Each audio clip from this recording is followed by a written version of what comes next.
en Tlaxcala. Fue tan exitoso que 5 años después no sabían qué hacer con ellos y buscaron la manera de deshacerse de la carrera hasta que lo lograron. En ese lugar vuelve a hacer lo mismo que hizo con el escenario de memoria colectiva. Se vuelve a juntar con un grupo de profesores que estaban ahí y durante un buen tiempo comienzan a intentar publicar y hacer trabajos originales. Fue profesor del Instituto Tecnológico de Monterrey, campus Estado de México.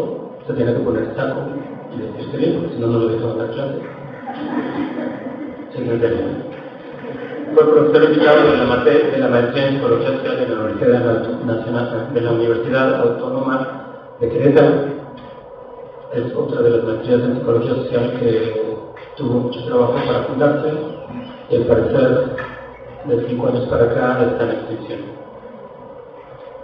Fue profesor de la licenciatura en Psicología Social en la UAM, donde se consolidó con un grupo que ahora se conoce como los New Age, que trabajó conjuntamente aproximadamente entre 5 y 7 años. Después, como todo, como diríamos Ibáñez, si es psicólogo social se divide, pero funcionó bastante bien. Ahora es profesor de la licenciatura, es profesor de tiempo completo de la licenciatura en Psicología Educativa de la UPN en Cusco, donde está desarrollando la línea de construcción social del conocimiento. Sí lo tenían, pero si se equivoca uno lo buscan a ver, pero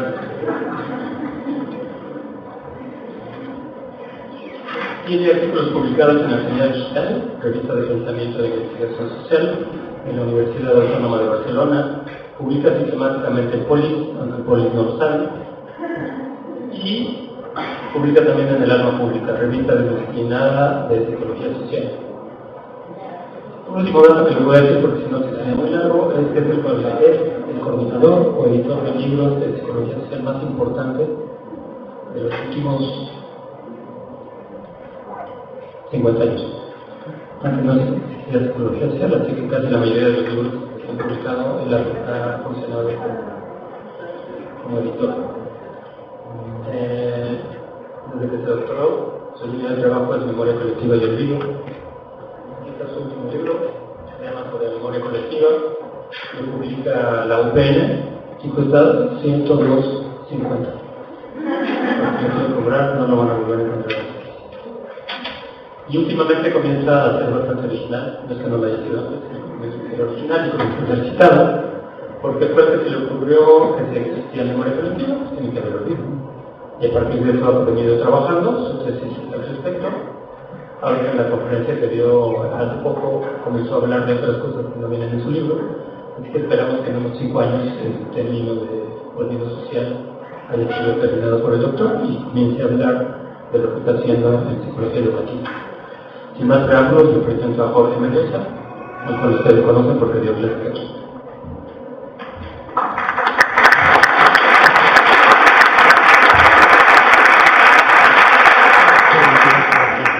Muchas gracias. Primero a la Sociedad Mexicana de Psicología Social de este espacio por la realización de este evento, en especial a la señora González, el presidente, que ha sido muy amable con nosotros. A la UAM, a la Escuela Metropolitana, que no soy en mi casa, bueno, creo que sigue siendo mi casa. Trabajé unos años. Cuando estaba dando quién presentaba como periodista, me pareció una muy buena idea que fuera Salvador, porque Salvador es bastante amable, muy bondadoso conmigo, me pudieron escuchar.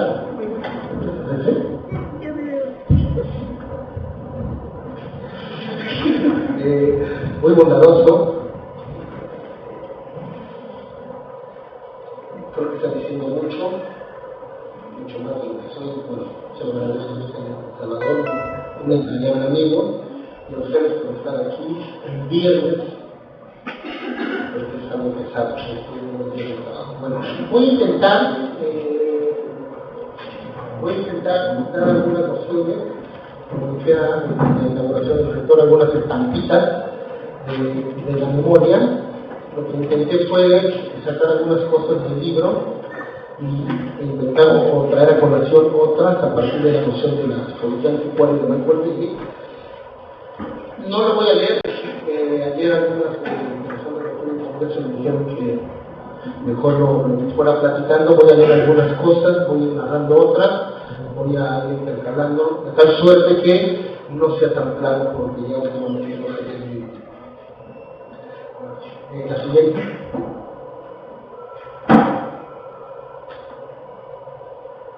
Esa va a ser más o menos la idea del recorrido que intento hacer sobre la noción de memoria. Para empezar, se dice que Leonard Euler, genio matemático, poseía una memoria prodigiosa y debió ser así, por relataba la Ilíada sin mirar el texto.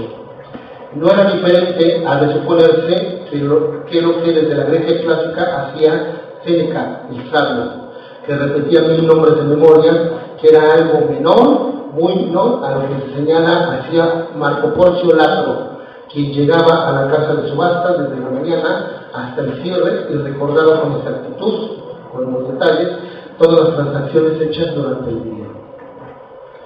En la memoria se ven situaciones, acontecimientos, cosas, objetos, o más bien el significado de estos, que sobreviven incluso a las personas, lo cual ya mucho decir porque la memoria no es individual.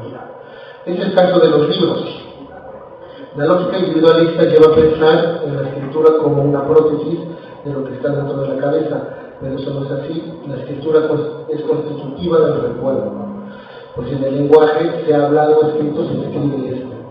Eso lo sabían los antiguos retóricos, quienes hablaban y planteaban en virtud de la memoria, y eso ocurrió hace 25 siglos. Memoria que se escribía en el discurrir de los pasajes hablados en la plaza pública, porque pública es la memoria, es compartida. En ese momento se recuerda hablando y no se hace con descripciones o metáforas, eso llega después. Metáforas. Voy narrando algunas cosas, algunas citas, y voy a tratar como de irlas comentando para que no se avanzado.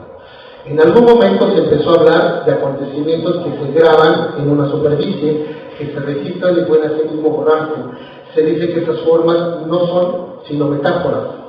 Desde la tablilla de Platón hasta las computadoras actuales son formas figuradas de dar cuenta de los recuerdos según el tiempo y las circunstancias.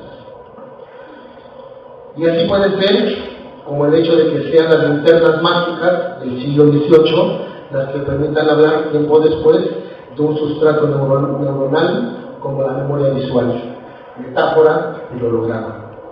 En efecto, se ha echado mano de incontables metáforas para dar cuenta de la memoria.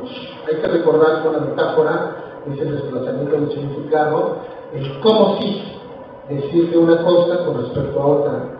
Que, por ejemplo, una persona tiene las características de un animal. Ricardo Corazón de León es una metáfora, y entonces comienza a caracterizar a Ricardo como si fuera un león. El problema, dice el diputado Nietzsche en este congreso, el problema es que las metáforas terminan por suplir a lo metaforial. Es decir, termina por sustituirlo y se ve ya como si tuviera esa característica. Se elimina el como si, dato anecdótico, en Grecia, lo que aquí conocemos como mudanza, los que llevan los muebles de una casa a otra, en Grecia se denominan metáforas, y tiene sentido, trasladan las cosas de un sitio a otro, y luego ya se instalan en cierto lugar. Se ha echado mano de incontables metáforas para dar cuenta de la memoria, como la información para dar cuenta de bibliotecas y archivos, de la mercancía para hablar de los recuerdos como bodegas y almacenes, de animales para hablar de los recuerdos como palomares y pajareras, de objeto valioso como joyas y moneda, como esas bolsas de cuerpo de los cambistas medievales, de paisaje como bosques y laberintos, de lo recóndito como cuevas, pozos, profundidades, de edificios como palacios y abadías, así como otras de tipo imán, panal o telar. La memoria ha estado incluso en el estómago. Diversos personajes y pensadores han hablado sobre la memoria en diversos términos. Así, Sócrates habló de la tablilla de cera, el doctor Freud de la pizarra mágica. El secretario de Tomás de Aquino, Reginaldo, comparaba la memoria de su maestro con un libro sagrado. El médico y pintor Caruso describió la memoria como laberinto, eran los tiempos del Renacimiento. Cada metáfora da cuenta de un tipo de contexto, de un tiempo,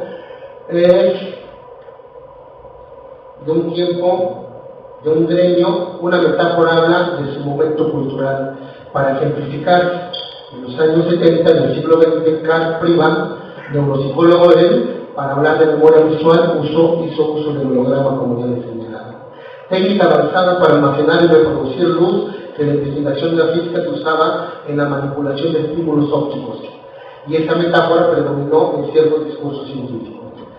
En las metáforas está encerrado lo que el autor vio a su alrededor cuando buscaba las imágenes para demostrar los procesos ocultos de la memoria. Las metáforas son como fósiles que sirven de guía, ayudan al lector a calcular la antigüedad del texto que les contiene. Desafortunadamente, la metáfora de los cajones y el corto y mediano plazo han infestado la vida social. Afortunadamente, por otro lado, otras metáforas en la cultura cotidiana siguen vigentes, como aquella de que los lugares traen recuerdos, a lo cual volveremos en el momento, lo cual prácticamente dijeron los griegos hace 25 siglos.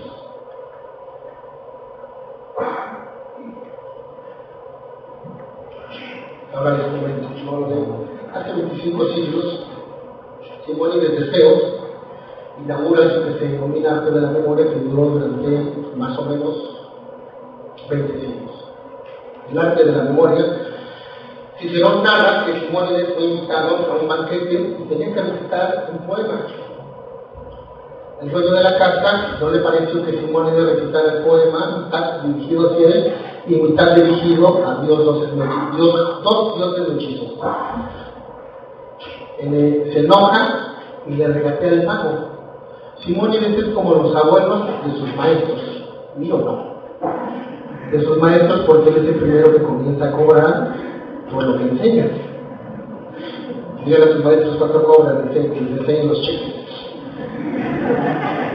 A Simónides le regatean el pago y el dueño, el que lo contrató, dice que ya que le recitó a los dioses mellizos la mitad del poema, del panfleto, que ellos le paguen. En ese momento llaman a Simónides a la puerta y se cae la casa. Los cuerpos quedan irreconocibles y entonces llaman a Simónides para que reconozca los cuerpos y ahí surge el arte de la memoria. Una imagen y el espacio, es decir, dónde estaban los cuerpos, y lo que hace Simónides es recorrer el lugar para encontrar los cuerpos, para reconocerlos. Surge el arte de la memoria y ese sería el indicio, el antecedente y el origen de eso que ahora decimos en la vida cotidiana: los lugares traen recuerdos. Ahorita voy a hablar del espacio. La memoria se cultivó durante siglos así. De esta manera, en el 16 se enumeran 3 tipos de sitios en los cuales almacenar la memoria. Los magnilosi, recintos pequeños en cuyas montañas, columnas, altares o muros pueden quedar inscritos los recuerdos. Los loci mayores, donde las bóvedas, salones, solerías, alcobas y sitios más amplios son depositarios de la memoria. Se entiende que en el primer caso la memoria podría ser de grupos pequeños, parejas, clubes de amigos, gente cercana y conocidos. En el segundo, se puede hablar de colectividades más amplias, comunidades, por citar un caso, y finalmente están los loci máximo, que dan cabida a una memoria colectiva de sociedades, puesto que se instalan en caseríos, conventos, iglesias, pueblos y ciudades. Uno puede pensar, las viejas ciudades mesoamericanas tienen esta traza y esta disposición para el recuerdo. De este último lugar puede entenderse la persistencia de una memoria de siglos, incluso milenaria, en sitios que en algunas latitudes llegan a denominarse santos, porque albergan lo más sagrado del devenir de una cultura, algo que no puede olvidarse.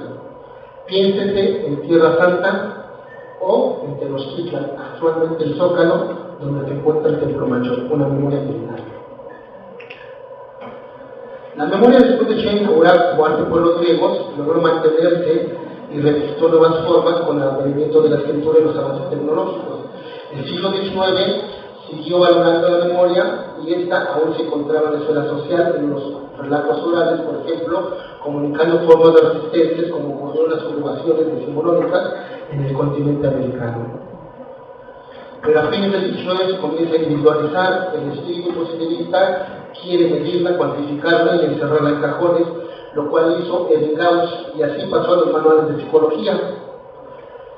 Ayer creo que ya Salvador Iván habló algo de esta disputa, si no la repito, no la reitero.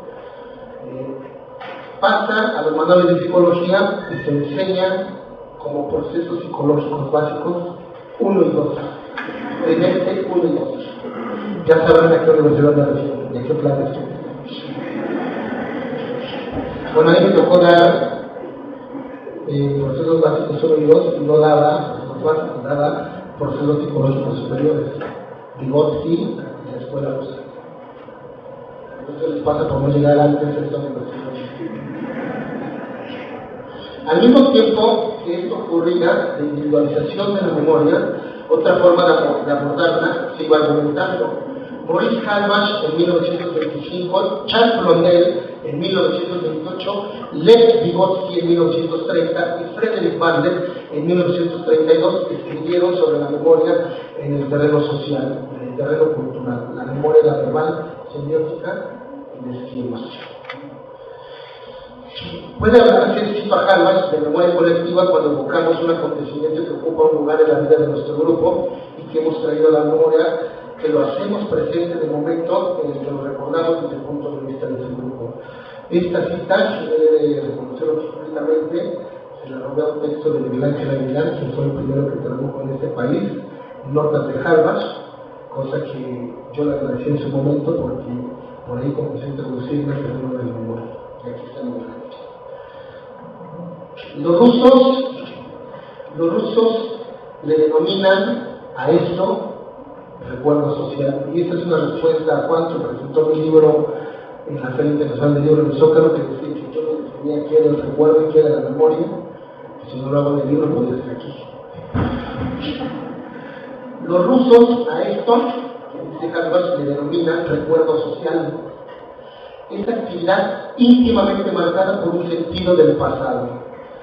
Es en este trazo que la memoria colectiva o recuerdo social puede entenderse como la evocación colectiva de un pasado común y la conmemoración de acontecimientos que pueden ser previos a la experiencia de cada uno y de alguna manera es conformado por el modo en que se ordena el mundo de las cosas, que los rusos llaman artefactos.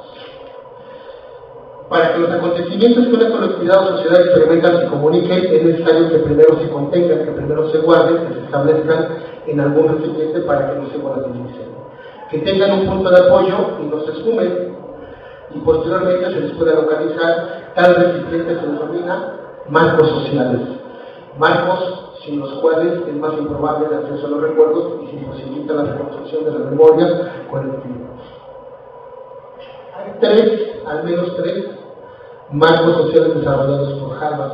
Hay más, no desarrollados porque Halbach muere en un campo de exterminio nazi en el 44, en los brazos de uno de sus alumnos, Jorge Semprún, un escritor español que también murió recientemente, y ahí nos van hablando en los últimos días de todo el museo de Francia.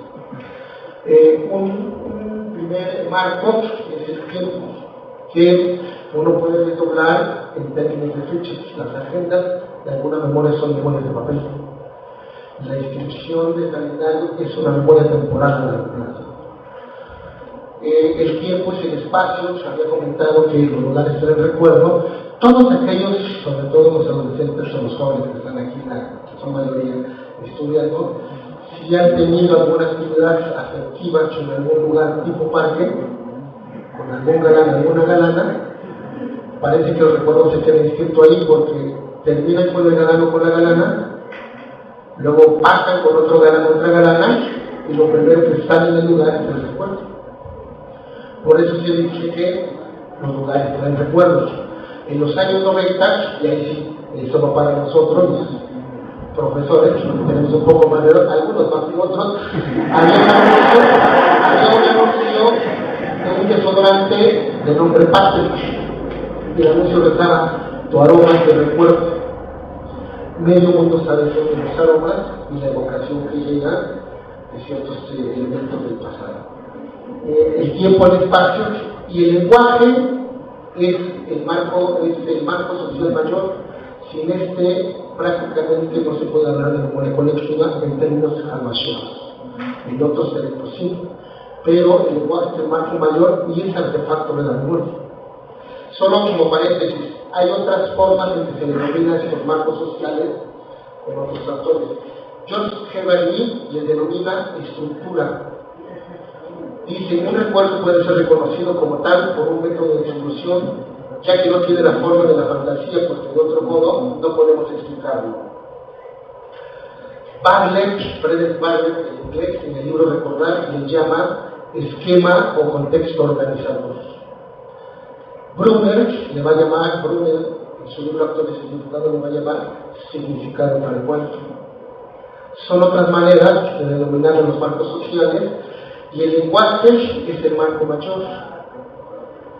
El lenguaje es el marco más estable de la memoria, dada su posibilidad de anclaje. De ahí que Charles Blondel, un amigo de Harvard con el que discutió un seminario de estudios del hombre, con nada menos que Lefebvre, nada menos que Mark Bloch. Por eso ustedes pueden encontrar en una de las pétalas de la historia de las mentalidades, muchos elementos comunes con la memoria colectiva y con la memoria cultural, con la historia cultural, perdón, porque abrevan los papás de estas escuelas de la misma discusión. El Seminario de Estudios del Hombre, que se desarrolló entre 1925 y 1928, ahí estaban Harvard, Blondel y un psicólogo un poco relegado que habrá que traer nuevamente a cuenta, Henri Vallon. No están los manuales de McGraw-Hill, ni de Wilson, ni de Trias, no existe Henri Vallon, existe la psicología evolutiva, como Vygotsky existe la psicología educativa, pero no la psicología social. Por eso Paul Ricoeur habla de memoria declarativa, puesto que esta no es siempre algo. Decir que nos acordamos de algo es declarar que hemos visto, escuchado, sabido o aprendido algo, y esta memoria declarativa se expresa en el lenguaje de todos, insertándose al mismo tiempo en la memoria colectiva. Pues bien, la memoria es el lenguaje, es un artefacto. La memoria se contiene en marcos sociales como el tiempo y el espacio, se comunica mediante el lenguaje y las narraciones.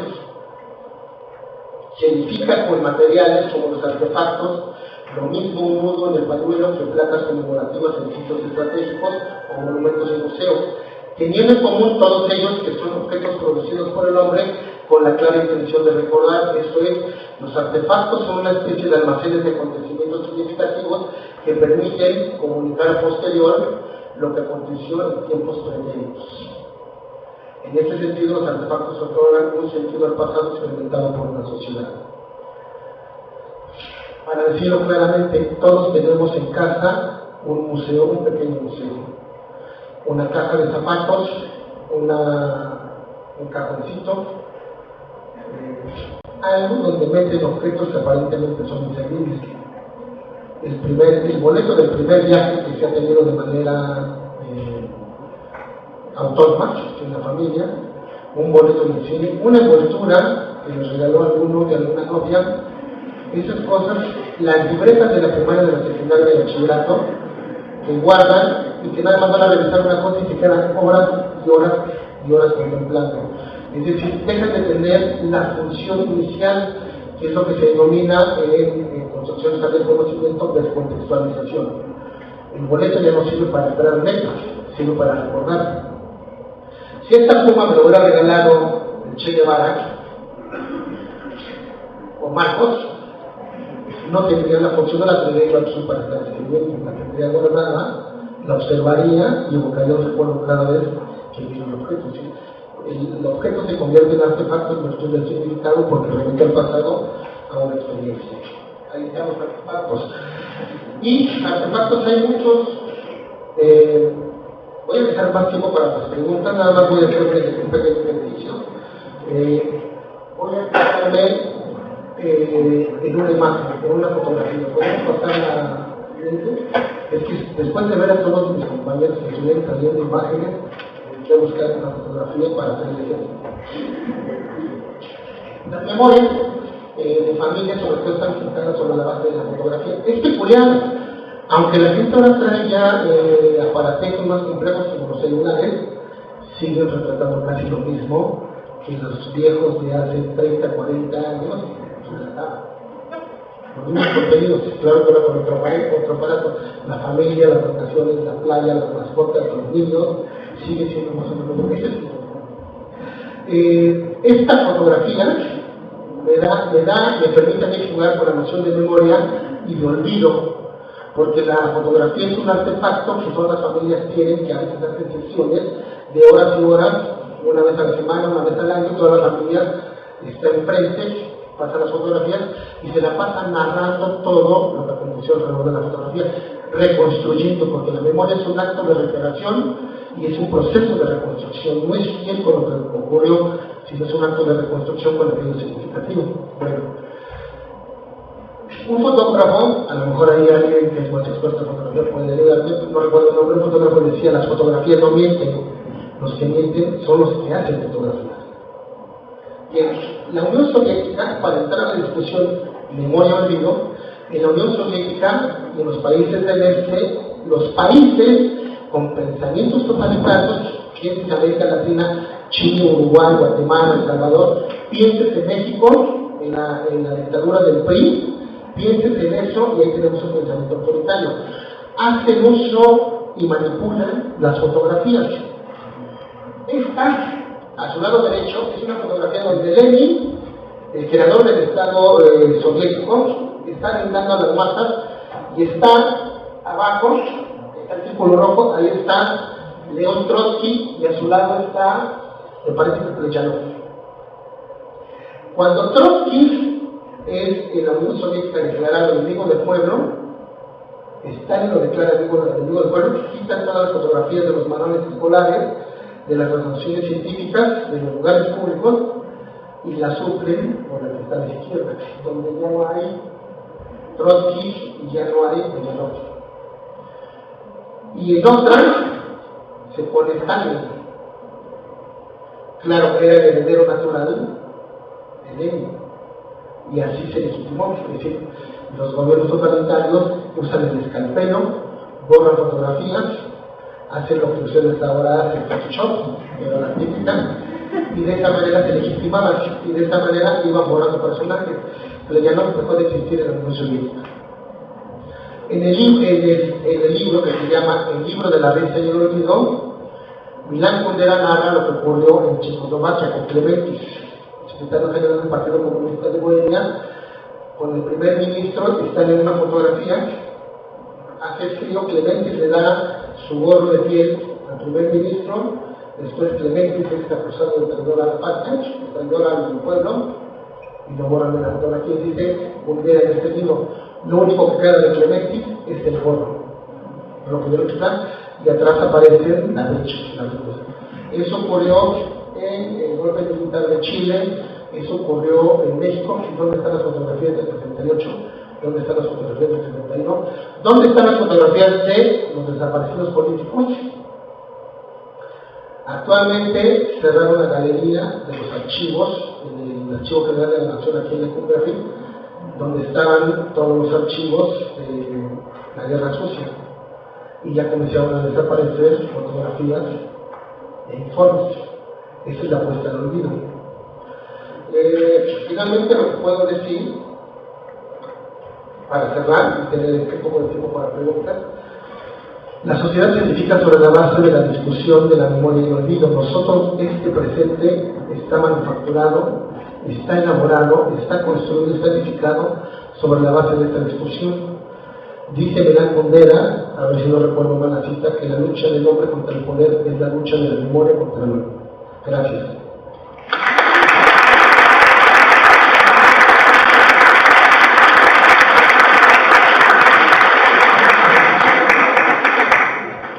Bueno, los que quieran hacer preguntas, levantemos la mano.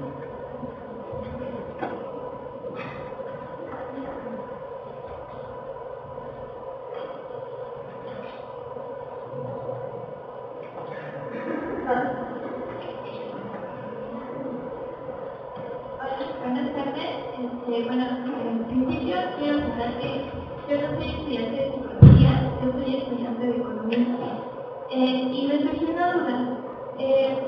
Bueno, si tomamos en cuenta que el recuerdo se concibe como un significado tal cual, mi pregunta es, ¿pueden existir recuerdos falsos? Es decir, ¿la generación de recuerdos falsos a causa del olvido puede ser posible? ¿No respondiendo?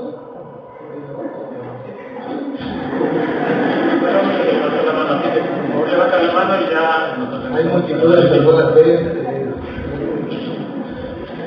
los marcos sociales, sin los marcos sociales no hay recuerdo. Lo que hay, dice Harvard, dice Porcher y dice Valle, incluso mí, es como una especie de fantasía. El denominado de Chabú tiene que ver con que uno no localiza bien los marcos, donde se estabiliza. Un marco es lo estable, donde se posiciona lo inestable. El acontecimiento y el marco se fija ahí, y entonces uno puede recurrir a esto. Por eso tenemos que pensar por qué la gente no desaloja ciertos edificios que están a punto de derruirse, sobre todo los hijos. ¿Por qué está toda su experiencia? Toda su experiencia está ahí. ¿Por qué los jóvenes que habitan una esquina en los barrios y que medio mundo está con malestar? Porque siempre son los mismos en el mismo lugar, porque ahí están necesitando sus experiencias y sus recuerdos, y tienen que llegar ahí para localizarlo. Cuando derruyen eso, lo que queda es un emplazamiento. No sé si son falsos recuerdos, pero la mayor parte de los recuerdos que uno tiene de la primera infancia, en realidad no son experiencias que uno recuerde por cuenta propia, sino del ejercicio narrativo de nuestras familias. Yo les pongo un ejemplo a mis alumnos en el sentido de que para que uno sepa si es hijo de esa familia o adoptado, los psicólogos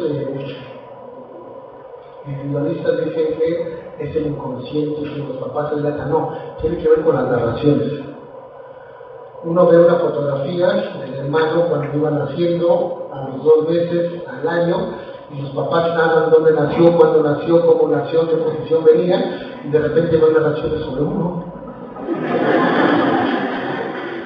Entonces uno no puede decir que cayó del cielo, o bueno, a veces sí, pero no hay narraciones y evidentemente lo que hay ahí es un hueco, y ojo, si esto no está, la identidad se tambalea porque este es el momento originario. Te das cuenta, ya me fui por otra ruta. No son propiamente recuerdos falsos. Falta la localización, falta un marco social, falta el tiempo, falta el espacio, como cuando uno ve a una persona y se pregunta, ¿dónde la he visto? ¿Dónde la he visto? ¿Dónde la he visto? Y no termina por ser un recuerdo. O falta el lenguaje para narrarlo. Cuando la gente dice que tiene un recuerdo en la punta de la lengua hay saliva, hay granos, no hay recuerdos. Lo que falta es el pensamiento con el cual estructurar ese recuerdo para que viene siendo recuerdo, porque si no queda en la sensación. Entonces yo me iría por ahí más que por los falsos recuerdos. Si levantan la mano ya se las preguntan y tomamos 3, por favor. El profesor, luego la compañera, ¿alguien más? Y una vez que haya, hacemos 5. Pareciera ser la memoria colectiva tiene que ver siempre, y yo creo que no siempre, con los hechos históricos o los eventos que han pasado mucho tiempo, de por medio.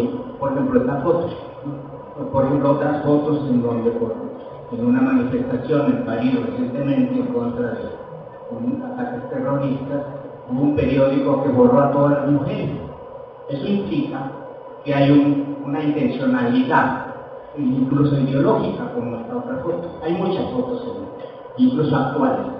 Pero sobre la idea del tiempo, yo quisiera hacer mención de que la memoria social no siempre es histórica, que puede ser, ¿no? Mucho tiene que ver con ello, pero hay memorias circunstanciales del momento que son producto de procesos de memoria social. Por ejemplo, cuando uno piensa en un evento, accidente, un delito, y hay un grupo de personas que presencian, y alguno opina que una persona sí estuvo ahí y a otra persona que no está segura se ve influenciada de esa misma circunstancia y en ese mismo momento por la opinión de la primera persona. Y entonces la otra dice, efectivamente, estoy de acuerdo con él, aunque no le conste de que esa persona no es. Es un poco la idea de las falsas memorias colectivas. ¿Qué piensas acerca de esos estudios sobre las falsas memorias? Fíjate,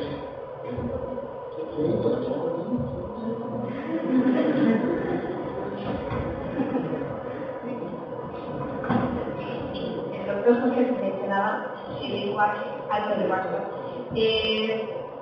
Mi pregunta es, ¿por qué la gente apuesta al olvido? ¿Qué hay detrás de prácticas cotidianas como ya olvídalo, ya pasó, que se utilizan cotidianamente en los discursos?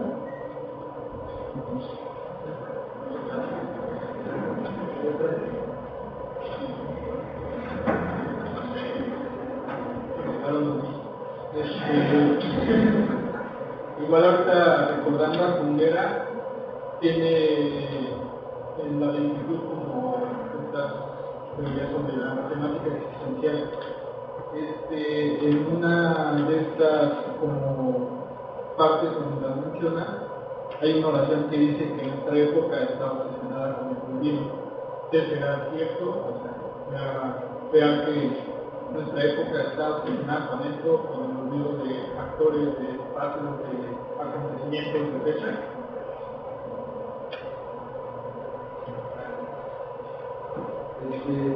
Bueno, yo quisiera saber cuáles son las dinámicas del poder que participan entre la memoria y el olvido.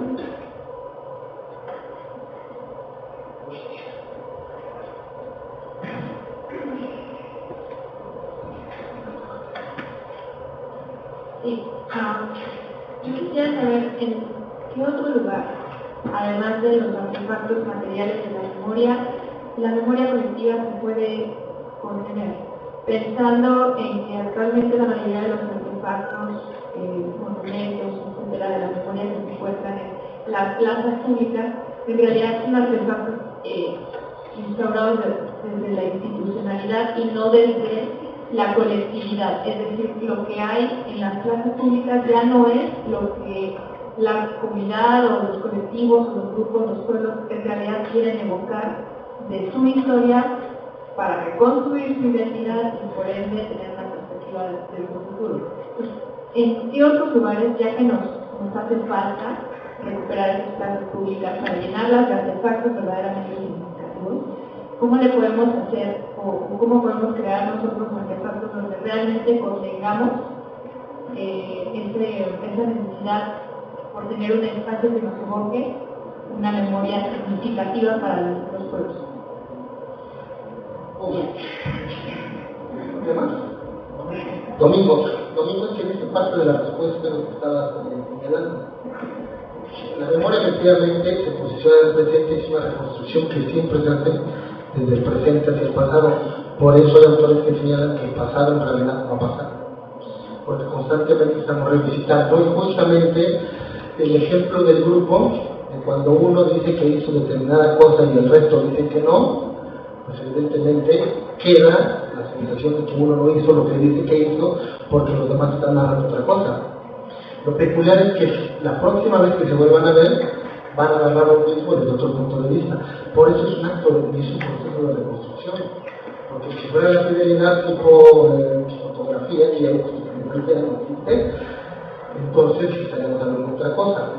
Y efectivamente, también hay posibilidades, el proceso inicia en el presente, deliberadamente para olvidar, poner el olvido, o para recordar. ¿Por qué? Las sociedades mesoamericanas, y eso lo dice Enrique Florescano en 2 libros, Memoria Indígena y Memoria Mexicana, las sociedades mesoamericanas comenzaban a edificar pirámides, templos, con el fin de recordar. Ahí es muy peculiar porque igual que en el 32 estudiamos similares en las sociedades, los hombres de las sociedades hacen cosas como ponerse un nudo, un hilo con un nudo en el pañuelo, con el fin de recordar. Por mucho que no digan, si uno está predispuesto para el olvido. Pero en el caso del poder, como una pregunta que hacía, el caso del poder, perdón, en el caso del olvido, y ahí era un señalamiento que en algún momento en la presentación de un libro hacía Miguel Ángel, en el caso del poder, en el caso del olvido, el actor referencial con la suerte de la memoria es el poder. Porque ahí donde hay institución, hay poder. Ahí donde hay poder hay institución y hay ganas de olvidar. Y yo lo he señalado en el caso del ámbito académico. Todos los manuales que yo conozco, son bastantitos, de introducción a la psicología o de historia de la psicología, señalan a Wood Cómo se fundó el primer laboratorio en 1879 en Leipzig, en Alemania, y separó la psicología de la filosofía, y así nos han formado generaciones. Por ahí escuchamos nosotros en algún momento un dato que dice que no fue Wundt, sino James, que tenía un laboratorio antes de Wundt. Y lo peculiar es que no se hace alusión a la obra, que para mi gusto es muy estética, muy desarrollada, tiene todo un programa de psicología social, psicología de los pueblos.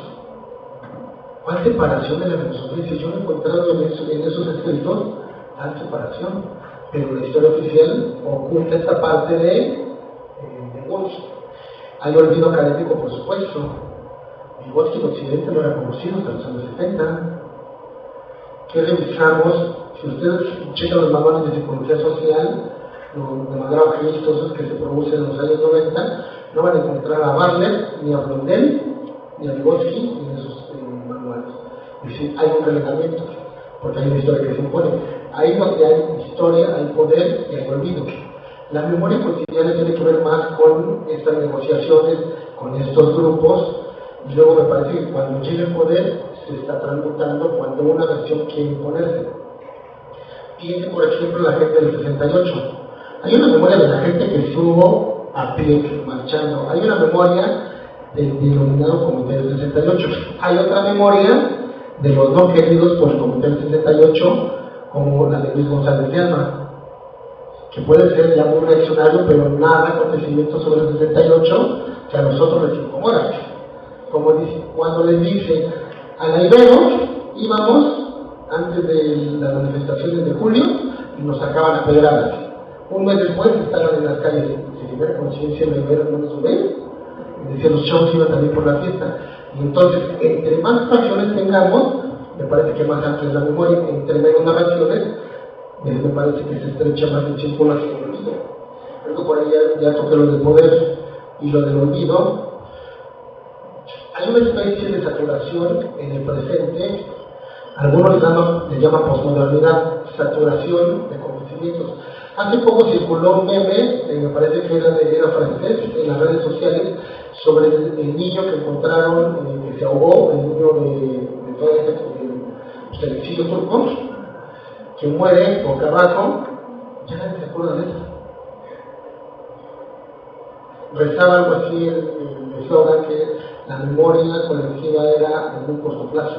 Pues en realidad hay una saturación de acontecimientos. Es tan vertiginoso, por eso hay una versión de que la rapidez es vertiente o alimento y olvido. Si pone una gran cantidad de acontecimientos, nos saturan, de tal suerte que unos van desalojando a los otros. Apenas estamos significando algún acontecimiento, llega otro, pues ya. Por eso la gente cuando quiere olvidar, lo que hace es llenarse de una gran cantidad de actividades. Y entonces está inmerso en esta actividad y de repente se da cuenta que no tuvo tiempo para pensar en su tragedia. Ahora, cuando nos convocan a olvidar, me parece que eso es animal. Yerushalmi, en un libro que se llama Sajor, dice: es mejor tener exceso de memoria que tener una memoria corta o encogida como lo propone Todorov. Me parece que es vulgar. ¿Por qué? Las memorias de las tragedias, la gente que sufrió investidas criminales del terror de Estado, por ejemplo, quiere recordar. Ya olvídalo, supéralo, dice el poder.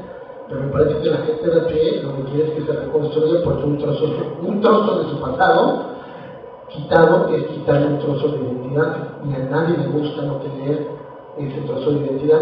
Es incómodo tener huecos, como cuando ustedes se van de fiesta, beben mucho, van a la Fuerza Negra, toman mucha cerveza, luego le meten tequila adulterado y no recuerdan qué pasó entre las 2 de la mañana y las 6 de la mañana. Y por eso se la pasan tratando de averiguar qué pasó ahí, qué hicieron, porque es sumamente incómodo. Ahora piensen en nuestros términos sociales. Sobre los artefactos, ojo. En otras disciplinas, por ejemplo, en algunas vertientes de la antropología se habla de monumentos. Acá, en la versión que yo estoy como trabajando en la mágica social, estamos hablando de artefactos de la escuela rusa, los objetos que se producen cotidianamente. Los monumentos tienden a ser más efectivamente de la institución. Ayer que teníamos un enlace con Santiago de Chile, que nos decía Roberto Fernández, que lo que ha ocurrido con los lugares de memoria en Santiago es que han sido producto en buena medida de la aparición de los grupos de la sociedad civil, y que entonces el poder tiene que enlistarlos y tiene que ponerlos ahí, una placa, por ejemplo. Y ahora estaba pensando, no fue un grupo de rupestres, ahí medio hipiosos, que estuvieron dale y dale cada 19 de septiembre para que en la estación del Metro Banderas estuviera la estatua de Rodrigo González. Claro, esa no es una visión de poder, ese es donde un grupo se organiza, está dando lata y al final tiene eso. Fue un grupo de gente, pero ya hay con menos rigor, que vamos a establecer un busto de Alex Lora en Puebla, en una plaza pública. Y así, en Tlatelolco, yo les decía, a lo mejor en los pocos lugares de memoria que tenemos en México, en la Ciudad de México, está la placa con algunos, no todos los nombres, algunos de los nombres de los muertos o de los asesinados ese día por el batallón Olimpia o el ejército. Y eso ha sido producto en buena medida de una presión de grupos, de organizaciones que dicen que convocan y que quieren que se elija algún artefacto ahí, algún busto, alguna placa, algún símbolo. Y ayer lo comentaba, cotidianamente con la muerte eso es lo que hacemos. En Chile le llaman almitas, no tu alma, almita a esos artefactos que ponen donde alguien murió. Ustedes lo han visto en las carreteras, alguien lo atropella y muere, van y ponen una cruz, allá ponen casitas. Les ponen flores, las visitan, las limpian. Esa es una manera cotidiana de conmemorar la tragedia. Entonces, si conmemoramos la tragedia, me parece que desde la desproporción del poder o de la insensatez, es desde donde nos dicen ya olvídalo. Me parece que no estamos en esa tesitura, sino la del recuerdo. O Jorge, como dicen Fernando, mientras ella pregunta, ¿qué me parece que empezamos con una última ronda de preguntas? ¿Tú tenías una pregunta? Sí, bueno, en caso de la historia social, ¿podríamos decir que es obsoleta porque está llena de falsos recuerdos?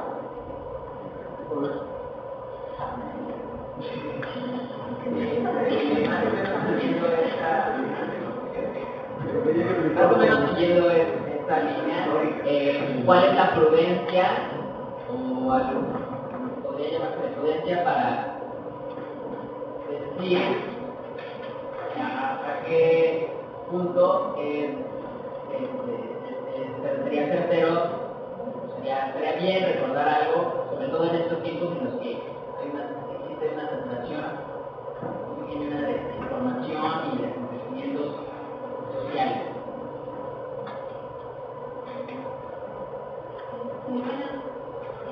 Tengo presente que estamos viendo ahorita una situación donde nos encontramos globalizados en todos los aspectos. La memoria colectiva podría generar una identidad de todo un país, una cultura.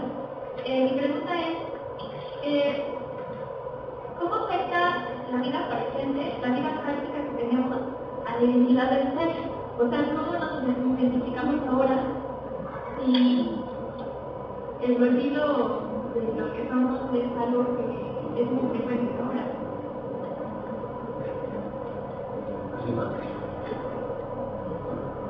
Mi pregunta, igual que a los compañeros, es esta parte de la generación de los acontecimientos, bueno, ahorita con la tecnología, como lo mencionaba, se pasa una acontecimiento mundial y se va olvidando.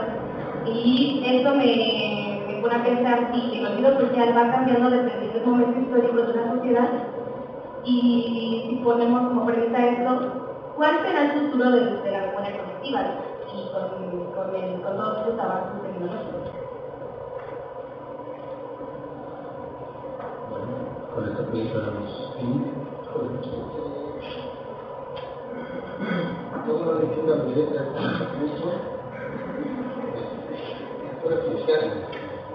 la historia oficial, como todo relación, hay algo que se señala con la memoria colectiva y por eso se le pone por parte de algunos historiadores el detrimento de la historia. Y es que se dice que la memoria colectiva es ambigua. Claro, es ambigua, porque además no hay una memoria colectiva, hay muchas memorias colectivas, múltiples. De hecho, la noción debería ser memorias colectivas. El caso del 68 ya lo comenté, hay al menos 10 grupos distintos, Yo incluso he dicho hay que entrevistar a los integrantes del ejército de ese entonces para que nos digan por qué hicieron lo que hicieron y que haya una reconstrucción más amplia. Por eso es difícil hablar de verdad desde la memoria colectiva. Por eso yo tengo conflictos con algunas mociones de comisión de la verdad para intentar reconstruir desde la memoria. Y la memoria está llena de una gran cantidad de ficciones. México, los niños héroes, que después en los años 60 y 19 encuentran todos los restos de todos los niños en el mismo lugar. Es decir, que fueron a morir al mismo sitio para que siglo y medio después los encontraran. Y así encontramos una gran cantidad de relatos. El 15 de septiembre era en realidad la fecha de nacimiento de Porfirio Díaz. La historia me parece que es más ficcional que lo que dice ser. La memoria colectiva es deliberadamente ambigua porque se va reconstruyendo, efectivamente con cada narración se va haciendo. Es recordar que recuerda lo significativo. Un ente memorioso, que es el caso emblemático que recordaba todo, no podía vivir el presente. No recordamos todo, recordamos aquellos acontecimientos significativos y aquello que después no tenemos en narración. Porque Kerr dice, el tiempo se vuelve humano cuando se narra, cuando se significa. Por eso cuando uno le pregunta qué hizo el fin de semana y dice nada, es porque no es significativo que nada, no quiere comunicarlo. Se comunica sobre todo con el lenguaje, sobre todo vía oral. Entonces este asunto de la globalización tiene una gran cantidad de tecnología, pero ocurren estoy señalando el caso de la fotografía con fines psicosociales, con fines de recuerdo, ocurre más o menos lo mismo. Si alguien rompía con su pareja, rompía la foto, la tiraba, ¿no? Hay una canción que ya no comenzó a usar después de eso.